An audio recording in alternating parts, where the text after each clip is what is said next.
Всем привет! На календаре 19 мая и посмотрите, что у нас творится. Третий день не прекращаются снегопады. Снег лежит, так как минусовая температура ночью до минус 10 градусов. На деревьях только-только почки стали набухать. Хотя везде уже по всей России цветут сады.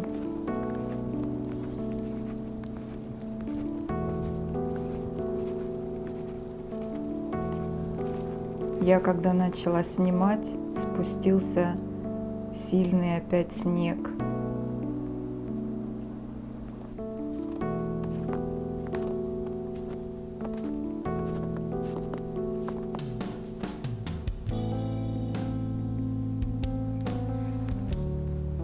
Это лиственница.